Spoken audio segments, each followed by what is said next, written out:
वातात्मजं वा नरयोग्यमुख्यम् श्रीरामदूतं शरणं प्रपद्ये। वंशी विभूषितकरा नवनीरनाभा पीताम्बरानरुणबिम्बफलाभूष्ठा पूर्णेन्दु सुन्दरमुखा अरविन्दनेत्रा कृष्णाम्बरं किमपि त्वमहं न जाने। ध्येयं सदा परिभवत् न मवीष्टदोहम् तीर्थास्पदं शिवगिरिं चिनुतं शरण्यम् वृत्तार्तिहं प्रणतपालभवादिभूतम् वन्दे महापुरुषते चरणारविन्दम्। जय जय श्री राधारमण जय नवल किशोर और जय गोपी चित्तचोर प्रभु जय जय माखन चोर। राधा राधा रटते शब बाधा मिट जाए और कोटि जन्म किया पदा श्री राधा नाम मिटाए। राधा भव बाधा हरण करण सदा सुख पुंज और ललित लाढ़ली लाल विहरो मम मन कुंज। आइए हनुमंत विराजिए कथा कहूँ मति अनुसार और प्रेम सहित आसन धरूं विराज हूँ पवन कुमार। व्यास जी के पद कमल बारंबार नवाऊं और गुण गाऊं राधे श्याम के हनुमत हो सहाय। लेत सदा सुध दीन की सहज दया के धाम और जननी जनक यह दास के प्रभु श्री सीताराम। बोली श्रीवृंदावन में हरिलाल की हनुमान जी महाराज की जय। बांके हरिलाल की जय। समस्त देवी देवताओं की जय। भागवत महापुराण की जय। जगत गुरु शंकराचार्य भगवान की जय। कुछ क्षण भगवान नाम स्मरण तत्पश्चात कथा में प्रवेश करेंगे। सभी भक्तों से मेरा विनम्र आग्रह है सस्वर सभी हमारे साथ गायन करें। पार करेंगे नैया भज कृष्ण कन्हैया पार करेंगे नैया भज कृष्ण कन्हैया पार करेंगे नैया भज कृष्ण कन्हैया पार करेंगे नैया भज कृष्ण कन्हैया कृष्ण कन्हैया भजनाओ देखैया कृष्ण कन्हैया ललनाओ देखैया पार करेंगे नैया भज कृष्ण कन्हैया पार करेंगे नैया भज कृष्ण कन्हैया पार करेंगे नैया भज कृष्ण कन्हैया पार करेंगे नैया भज कृष्ण कन्हैया। अर्जुन के रसहा करवाए अर्जुन के रसहा करवाए अर्जुन के रसहा करवाए अर्जुन के रसहा करवाए यशोदा जी के कारण गाए यशोदा जी के कारण गाए यशोदा जी के कारण गाए यशोदा जी के कारण गाए। पार चले नैया भज कृष्ण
अकारण करुणा वृणालय लीला पुरुषोत्तम भगवान योगी राज की वांगमयी प्रतिस्वरूपा श्रीमद् भागवत श्रवण करने का बड़ा ही सुंदर द्वितीय दिवस का रात्रिकालीन वेला का शुभारंभ हुआ है। आइए हम आप सभी इस श्रीमद् भागवत मंदाकिनी में अवगाहन कर अपने अपने जीवन की बधाई बनाए। हमने पूर्व प्रसंग में श्रवण किया कि किस प्रकार से संस्यात्मिका बुद्धि जिसके अंदर होती है। धुंधली आत्मदेव की कथा श्रवण कर रहे थे कि जिसके अंदर संस्यात्मिका बुद्धि होती है।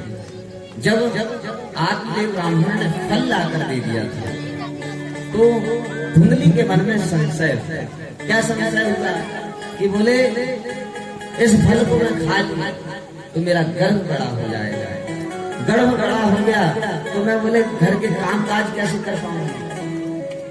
और जहां संशय होता है ना, एक बार आपको बता दें कि जहां संशय होता है संशयात्माविनश्य।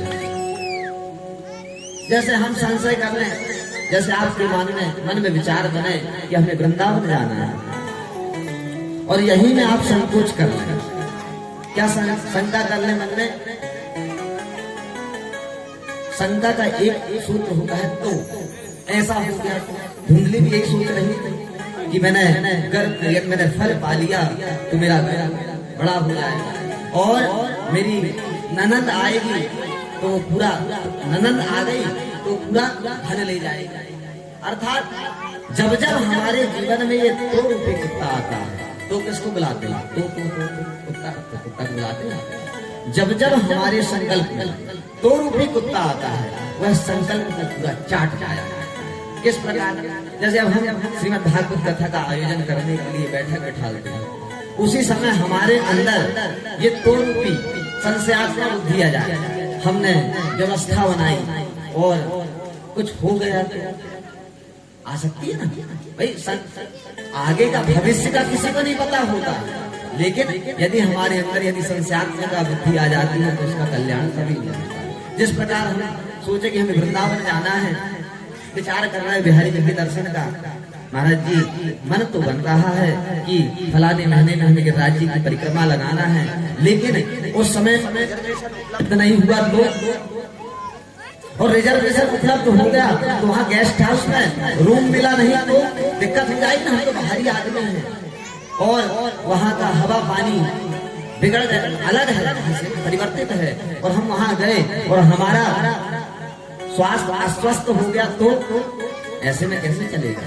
तो जब जब हम ये दो रूपी कुत्ते को अपने पास में रखते हैं, एक मैया थी वह नेत्रहीन थी, वह सुबह से शाम तक ये पहले चकिया चला करती थी, उसमें आटा बना रही थी, आटा पीस रही थी गेहूं से। पीसते पीसते पीसते पीसते रात हो गई, दिन भर हो गया। तो उसी समय वहां से एक महात्मा गुजर रहे थे। मैया ने बुलाया, इधर आओ इधर आओ। आहट की आवाज सुन के कहा, प्रभु जी मैं सुबह से गेहूं पीस रही हूँ, आटा मेरा कितना हो गया ये तो बताइए। तो महात्मा बोले, भैया तो सुबह से आटा पीस तो रही है, किंतु यहाँ पर एक कुत्ता, 2 रूपी कुत्ता यहाँ पर विराजमान है, जो कि तू आटा तो पीसते जा रही है लेकिन साथ ही साथ वह चाटते जा रहा है, तो आटा एक बूंद नहीं हो रही। अर्थात हमारे जीवन में कोई भी संकल्प हो, संकल्प के प्रति, संकल्प के पीछे यदि 2 रूपी कुत्ता लग जाता है तो पूरे संकल्प का विनाश कर देता है। इसलिए हमारे जीवन में केवल भगवान नाम स्मरण करके अपने कार्य में आगे रखना चाहिए। कभी 2 रूपी कुत्ते को अपने संकल्प के बीच में नहीं आने देना चाहिए। इसी प्रकार हमने श्रवण किया कि आत्मदेव को उपदेश सुना है। आत्मदेव कोई साधारण ब्राह्मण नहीं है। द्वितीय भास्कर, अर्थात उस समय पर 2 सूर्य की चर्चा होती थी इस पृथ्वी में कि बोले एक कौन, बोले जो तुम भद्रा तटे पूर्वम, वहां पर एक आत्मदेव के नाम के ब्राह्मण रहते हैं और दूसरा सूर्य। सूर्य पूरी सृष्टि को अपने प्रकाश के द्वारा प्रकाशित करता है, लेकिन आत्मदेव ब्राह्मण अपने ज्ञान के द्वारा प्रकाशित करता है। तो किस प्रकार हमने श्रवण किया कि महात्माओं ने समझाया, लेकिन उनकी समझ में नहीं आई। क्योंकि जब हमारे जीवन में किसी को प्राप्त करने की आकांक्षा हो जाती है ना, तो हमारे जो मन में, हम बताए थे ना आपको कल कि कामना वासना की इतनी धूल जम जाती है कि हम कितने कह दें कि आपका यह कार्य गलत है, लेकिन आपका मन नहीं मानेगा, क्योंकि अपना चेहरा दिखना बंद हो गया। तो आत्मदेव को भी सांसारिक चीजों की वजह से अपना चेहरा देख नहीं रहा।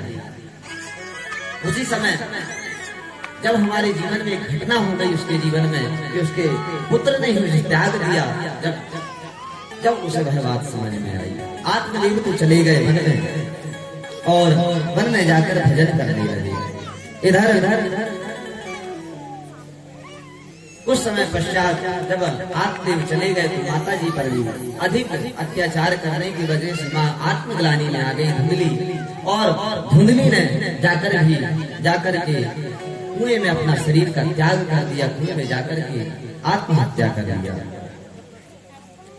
इधर गोकर्ण जी को तीर्थ यात्रा के लिए निकल चुके थे। तो गोकर्ण जी को जैसे ही पता लगा कि हमारे जो भाई है उनका देहावसान हो गया है, तो उन्होंने जब ऐसा जान करके उन्होंने इनका तर्पण, दान इत्यादि जो भी होता है क्रियाएं वो सब किए, पिंड दान इत्यादि। एक दिन होता है जननी जन्म जन्मिष्ठा, हम कहीं चले जाएं, देश प्रदेश परदेश, कितने से कितना बड़ा राज्य में चले जाएं, कितने से कितने बड़ी सुख संपत्तियों को भोग लें, लेकिन जननी जन्मभूमिष्ठा, अपनी जन्मभूमि को कोई नहीं भूल सकता। जहाँ व्यक्ति ने जन्म लिया है तो इनको भी अपने जन्मभूमि की याद आई। जब पहुंचे तो उस समय रात्रि थी, तो इन्होंने मन में विचार किया कि किसे डिस्टर्ब किया जाए, किसे परेशान किया जाए, क्योंकि संत हृदय है, संत किसी को परेशान नहीं करना चाहते। पहुंचे जब घर तो क्या देखा, बहुत सारे जाले लकड़ी इत्यादि थे। तो कुछ जगह को स्वच्छ किया और स्वच्छ करके जैसे ही वहां पर शयन करने के लिए हुए, उसी समय जो धुंधकारी था वह नाना योनियों को बनाकर आने लगा। कभी प्रेत, कभी पिशाच, कभी बानर, भालू इत्यादि नाना योनियां बनाकर के खड़ा होता। तो उसी समय गोकर्ण जी खड़े हुए और गोकर्ण जी ने जल अभिमंत्रित करके उनके ऊपर छोड़ा। गायत्री मंत्र जल अभिमंत्रित करके जब छोड़ा तो उसको वाणी प्राप्त हो गई और उसने कहा, कौन है तू? बोले, अहं भ्राता तुदीयोऽस्मि धुंधकारी नामता स्वकीयेनैव दोषेण ब्रह्म महत्वं नासुतं मया। भैया मैं आपका छोटा भाई हूं, मैं आपका बड़ा भाई हूं और मुझे सदगति प्राप्त नहीं हुई है।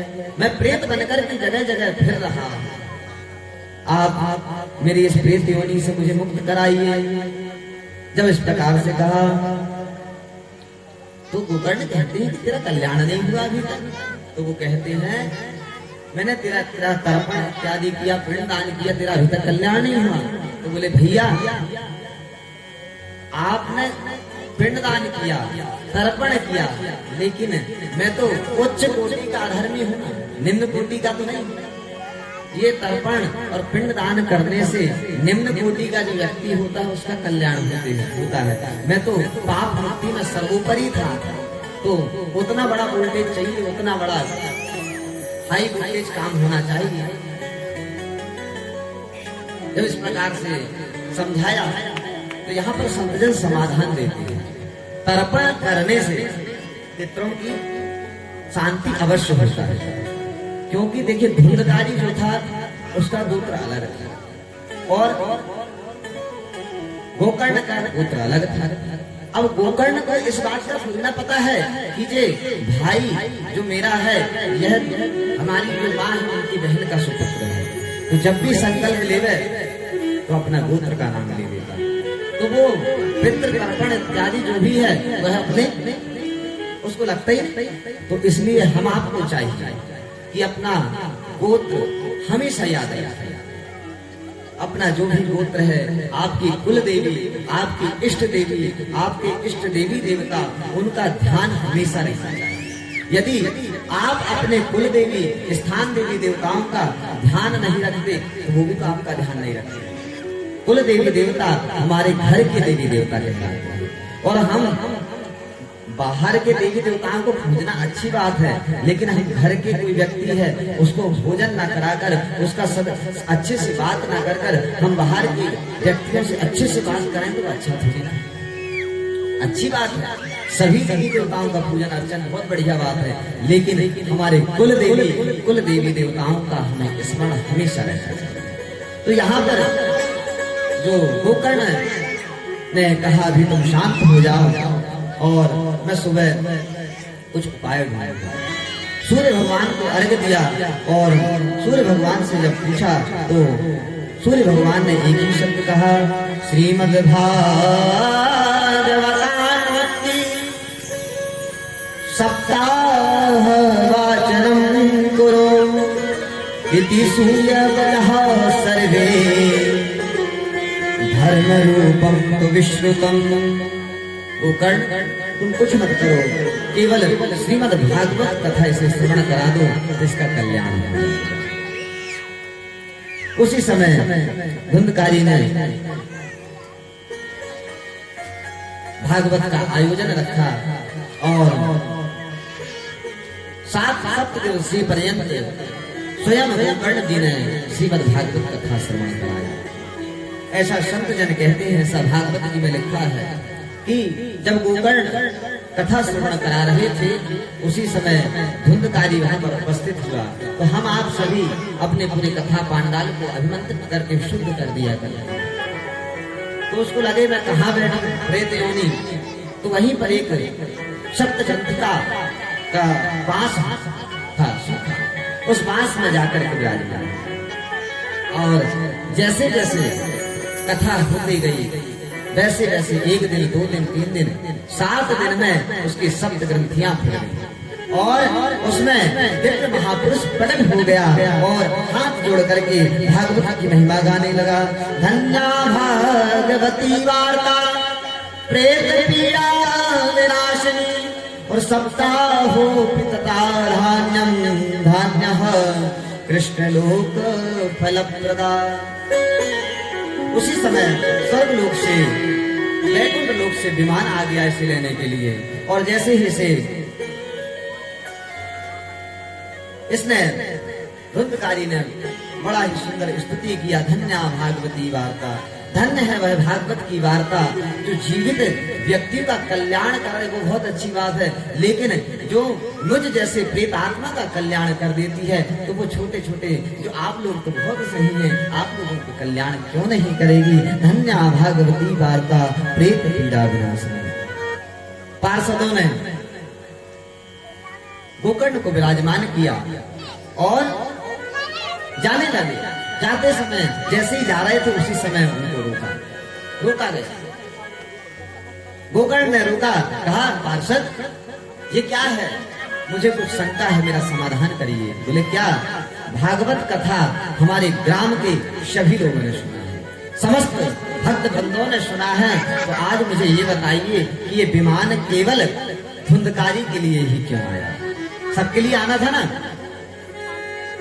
तो पार्षदों ने बड़ा सुंदर उत्तर देते हुए कहा, श्रवणस्य विभेदेन फलभेदोऽत्र संस्थिता, श्रवणं तु कृतं सर्वे न तथा मननं कृतं।